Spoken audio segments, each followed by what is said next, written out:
So right now we'll be cooking chicken fillet. So this is the chicken breast fillet seasoned.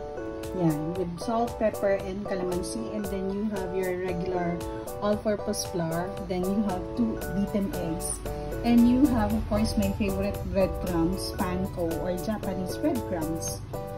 And then yun yung lalagyan natin ng chicken fillet. So let's start the process. Let me show you.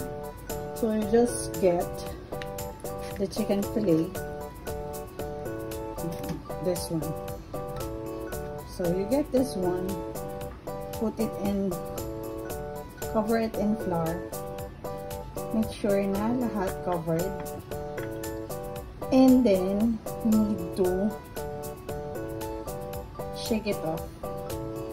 Para yung excess flour niya ay nalaglag. So, ayan, covered na siya. Now, we're gonna dunk it to the beaten eggs.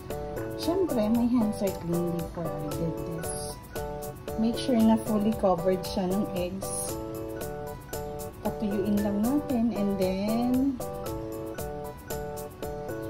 dunk it naman dun sa Japanese pancake. Japanese breadcrumbs. So make sure it's covered. So, we'll end up with something that looks like this. And then ito naman yung ipa-fry natin later. So we'll just repeat the process until lahat ay coated na. So now this is our finished product. Coated na yung ating chicken fillet.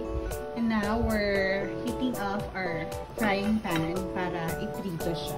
So now we're just gonna be frying yung ating fillet until our desired color, and then we flip it over. Ayan, muntik pang masunog.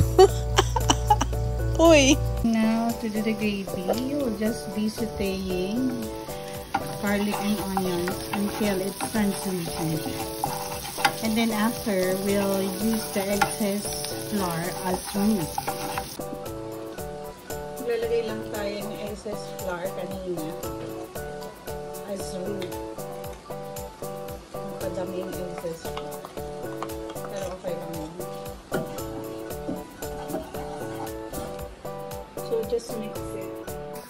So ganito yung nagiging itsura niya. Pero mag-add lang tayo ng water kapag naging thick na ganyan. After adding in the water, magdadaya tayo and we put the bouillon cubes, which is a beef cubes. And after niya mag-simmer, ito na siya. I like it na nandun yung garlic and onions. You can add pa mushroom if you like. Ayan na siya.